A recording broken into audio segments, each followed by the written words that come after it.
Hello and welcome to The Observer. My name is Noor Amin and I'll be your host for today's episode. In this episode, we have 8 different stories happening on our AUC campus. Lastly, we're going to have an exclusive interview with Ruwaida Rashwan, speaking about a new launched matchmaking app that will change the dating scene for good.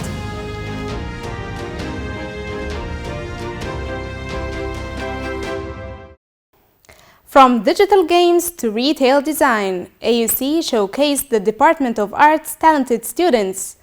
More on this with our reporter, Hala Majid.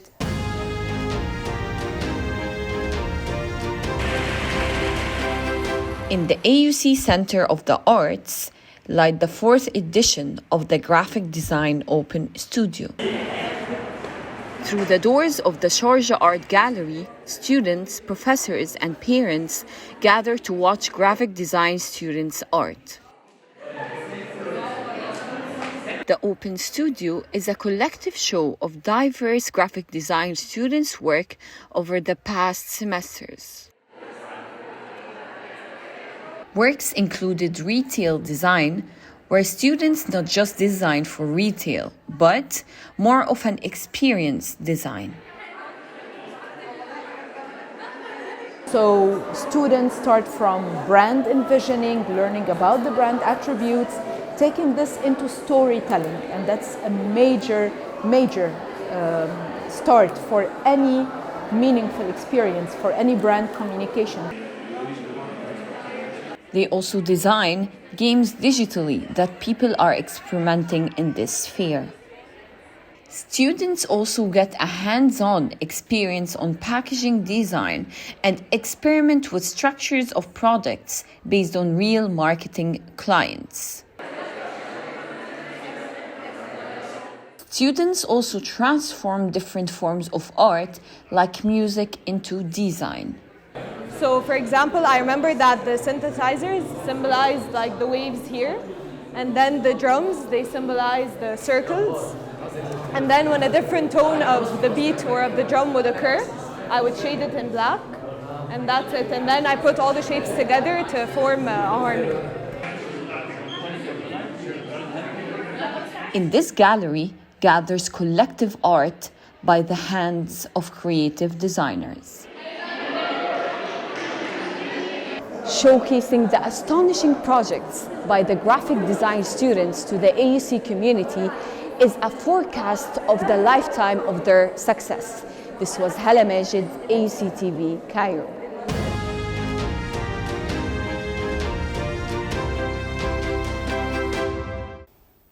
In one of its community engagement events, AUC held a sustainability fair. The day was full of activities to engage the AUC community in various sustainability practices. More on this in the upcoming report by Heidi Andil.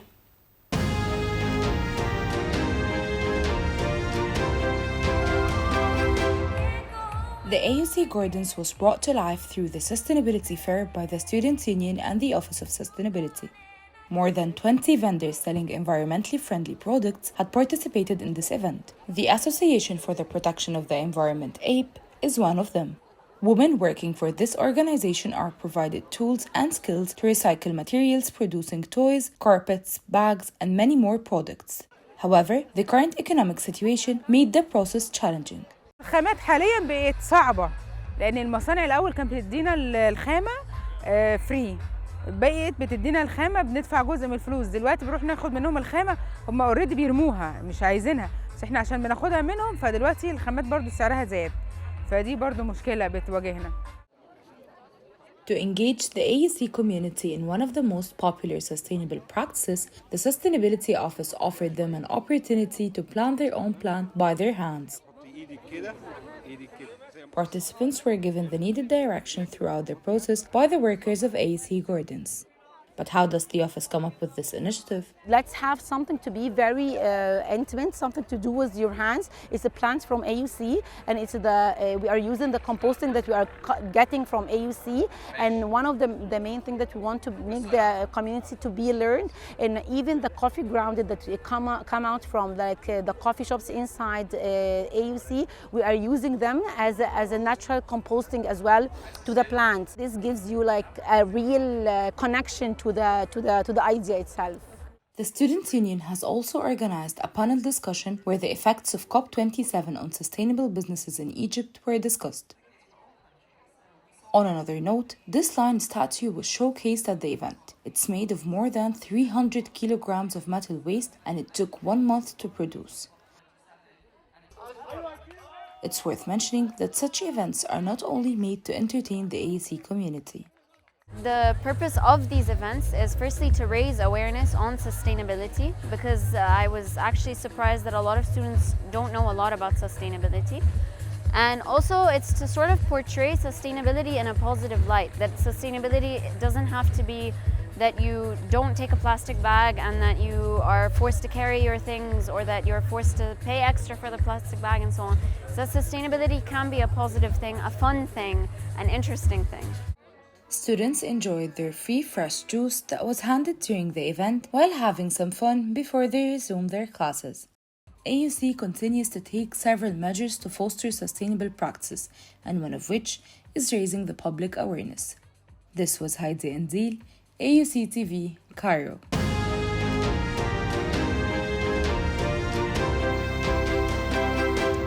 AUC Volunteers in Action Club is starting its educational program for children again after they have stopped in winter. Aya Nashid tells us more in the following report.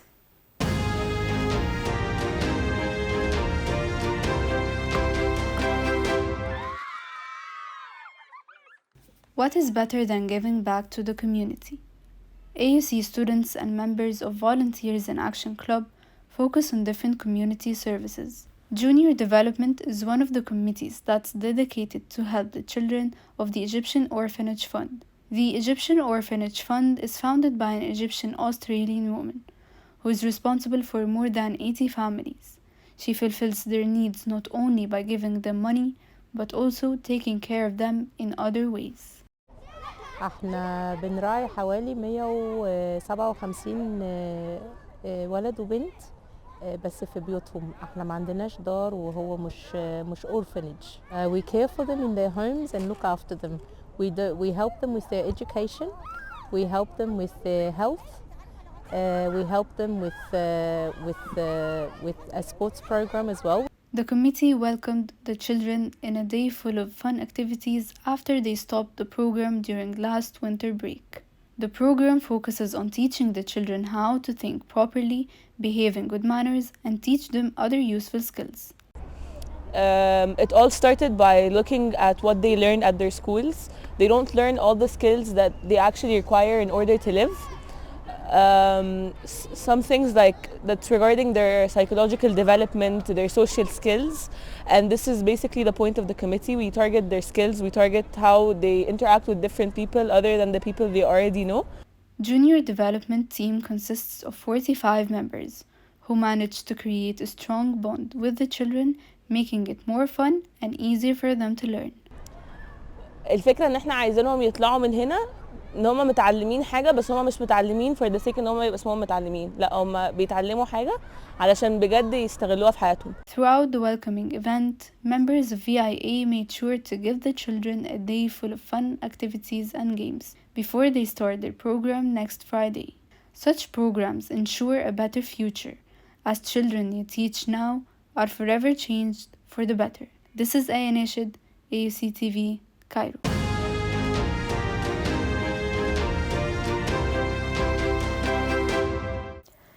Two non-profits collaborate on archiving the everyday life of Egyptian migrants and neighborhoods to empower dispersed and local communities.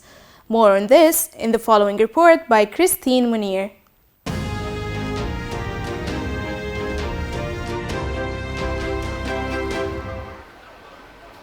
Here, at downtown Cairo, Center for History and Social Research, also called Shobra's Archive, along with Egypt Migrations, two non-profit organizations, launched the event called Archiving Every Day, Home, City, and Migrant Routes. The event took place from the 23rd to the 25th of February, with the exhibition opening on the 23rd. The purpose of the event was to identify, archive, and digitize source materials that reflect the collective memory and experiences of Egypt's migrants. It also aimed to present an archive for popular neighborhoods in Cairo and other Egyptian cities through oral history narratives, archives, and secondary resources connected to people's stories, personal and family archives. The team also prepared studies and research papers that look into the mundane aspects of everyday life. Part of the mundane is the personal collections that people have in their homes, such as photographs, videos, documents, and letters, among others, to empower migrants or residents of Egypt. You can learn from previous generations, and I think it also sheds light on that constant need to feel rooted somewhere, because once you move, you never feel at home anymore once you emigrate. You're always caught between and never sure where you belong. To address those challenges, hosts collaborate with like-minded individuals and organizations in pursuit of developing grassroots archival and documentation practices to ease future research. In doing so, the event held discussions at AUC Tahrir at the Oriental Hall on the importance of archiving to empower different communities in Egypt. الناس دايما بيوصل لها المعلومة بالحاجات اللي بالصور وبالكلام بتبقى أسرع وأسهل، لأن هم يقدروا إن حتى يغير في فكرهم أو يوصل لهم المعلومة بشكل أعمق. The host will continue to extend this growing collection and to engage with geographically dispersed communities in documenting and sharing the stories of Egyptians, homes and cities, migrants and residents, and anyone who once called Egypt home.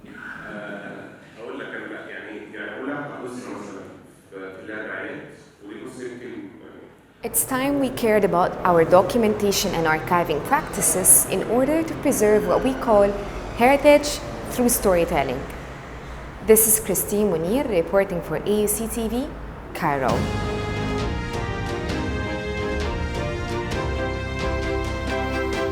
From Waste to Good Taste is a sustainable fashion event that was held on the 24th and 25th of February at downtown Cairo's The Factory. More on this in the following report by Nuran Ismail.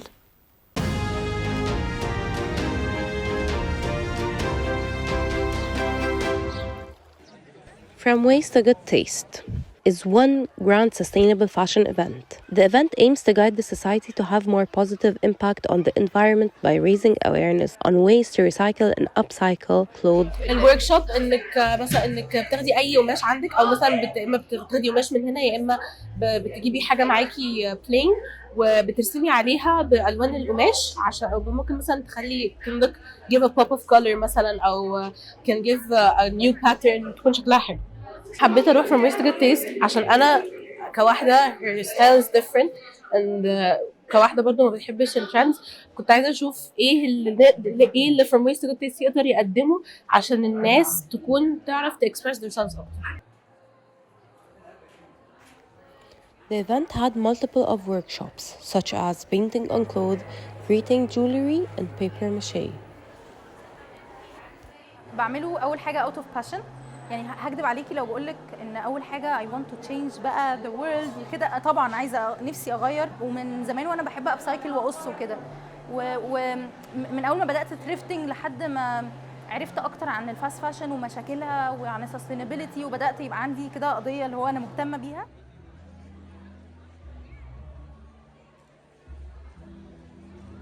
The event showcased an array of vintage and authentic designs in several upcycling workshops for fashion and furniture.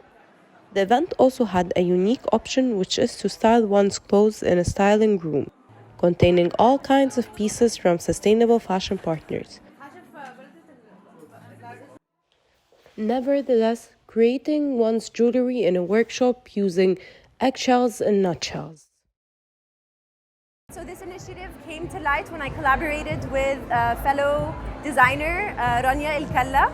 She's a product designer and the founder of Shell Homage, and she created her own patented, sustainable, biodegradable material out of eggshells and nutshells. And so we created a collaboration together where I got to design and make these earrings and a full Collect Connect sustainable earrings collection. On a final note, fast fashion is not free. Someone somewhere is paying. This was Nuron Ismail, AUCTV, Cairo.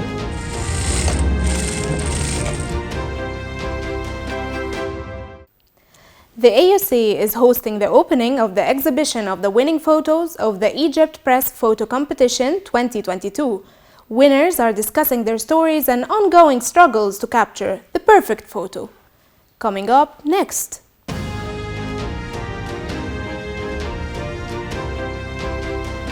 AUC hosted the opening of the Egypt Press Photo Competition in its 17th edition. 35 winners and 8 different branches, starting with the main branch of news, sports photo, daily life inside Egypt, daily life outside Egypt, and the special category of daily life opened exclusively for university students. Other categories were photo story, multimedia video, and this year's special category, climate change. في الجامعة الأمريكية هنا في The Photography Gallery بالتنسيق معاهم كانت المبادرة إن احنا نعرض ال 35 فائز، وده كنوع من أنواع التكريم ليهم الأكتر، وبرضو ليه إن احنا هدفنا مع هدف الجامعة إن احنا نعمل زي نوع من أنواع التداخل بين المصورين والطلبة، فيبقى فيه نوع من أنواع تبادل الخبرات بين الاثنين. Sahl Abdurrahman came all the way from Fayoum City to tell the story behind his winning photograph. أنا النهاردة عرضت في المعرض قصة مصورة بتحكي عن عمالة الأطفال في الفيوم. ليه اشتغلت على القصة دي أصلاً؟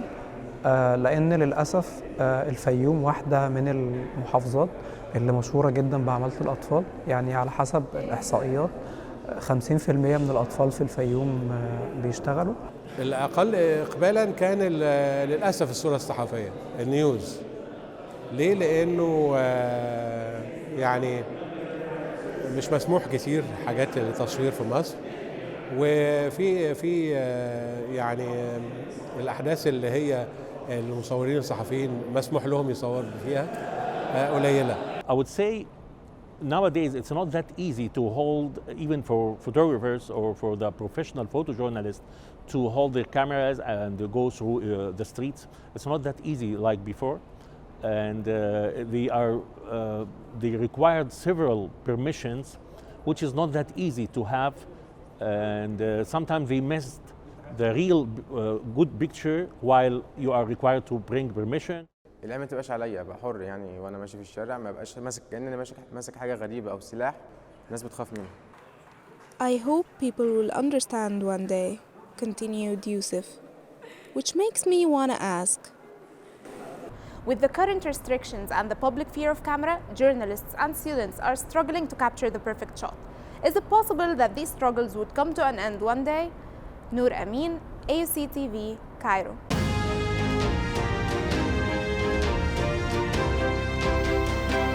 A special performance presented and directed by AUC students and alumni, aiming to raise awareness about mental health. Nuran Fathi tells us more about this performance in the upcoming report.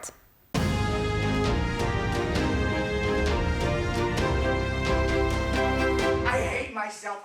I hate how I look. Can change how I look, and there is nothing you can do about it.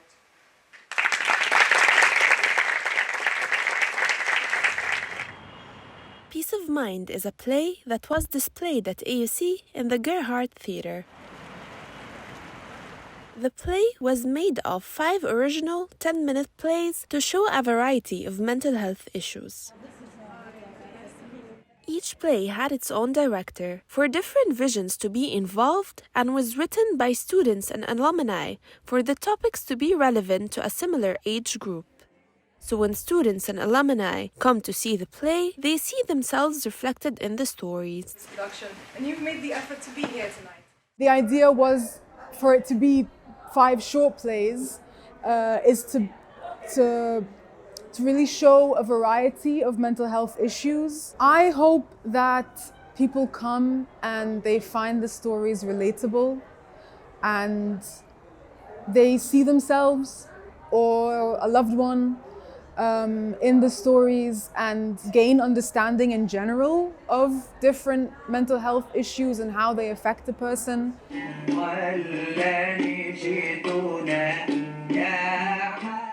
أو إنك تبقى عايش على أمل إنك تشوف اللي راحوا مرة تانية.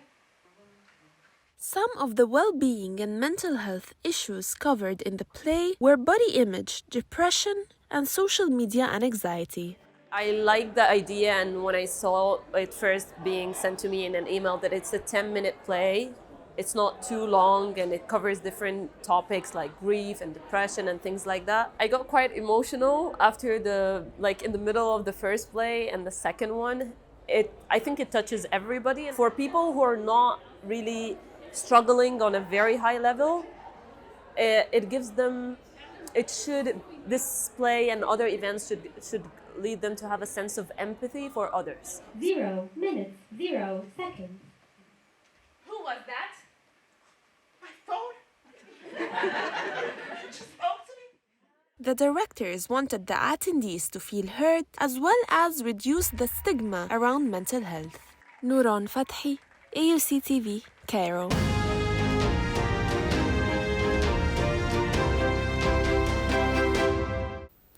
Have you ever wondered how to use concrete or gypsum to create small items?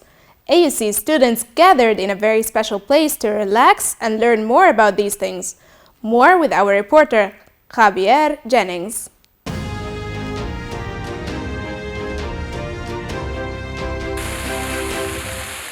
What a better way to end the week than by learning handcrafts in a relaxing, intimate environment. AUC students gathered on Wednesday night around the waterfalls by the gardens to learn the process of making gypsum and concrete handcrafts. The first step, select the material. If you want a more colorful result that dries up fast, go for gypsum. If, on the other hand, you'd like your object to be a little bit more sturdy and resilient, go for concrete. The process continues by mixing the power base of the selected material with water. Add some pigment to give it a bit of color, and the mixture is ready to be poured into the mold. Wait for a few minutes if it's gypsum, or overnight if it's concrete, until it's dry enough to take off the mold, and then sand it to even out all the parts. The final step is to add a layer of sealant, wax, or spray, depending on the product, to make it more durable and waterproof if used in bathrooms or ashtrays. The workshop was organized by the Student Union's Empower project, which aims at generating spaces for students from all different kinds of backgrounds and passions to find out about careers that might interest them. SU Empower offers workshops each semester and organizes talks with experts on different fields to bring a wide spectrum of options for the students on campus. We look up and do a research about things that are trendy nowadays for everyone all around campus. We do stuff that's for different interests. So for example, we get something, we do a research about it, we see who can be the instructor for this workshop or who can be the interviewee for the talk or stuff. And then we post about it on our social media accounts, on the SU social media account.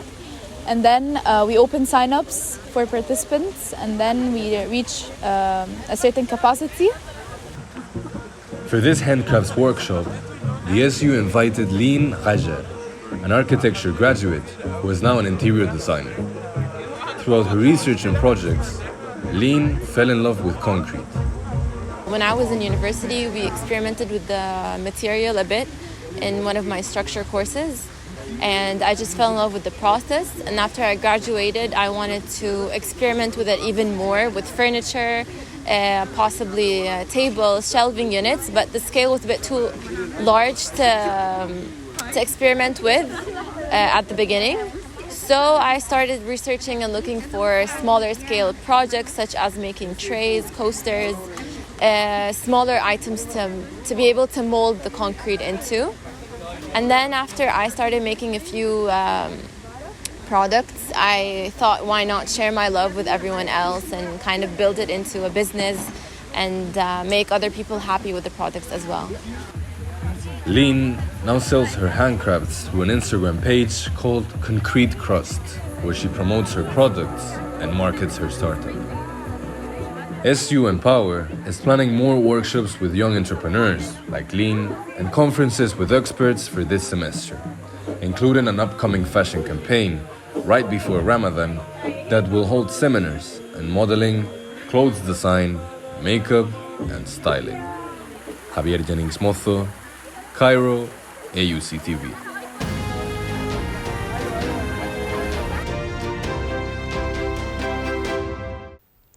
We're now ending our show with an interview with Chief Operating Officer and one of the partners of Kimia, an app that integrates psychological analysis for matchmaking.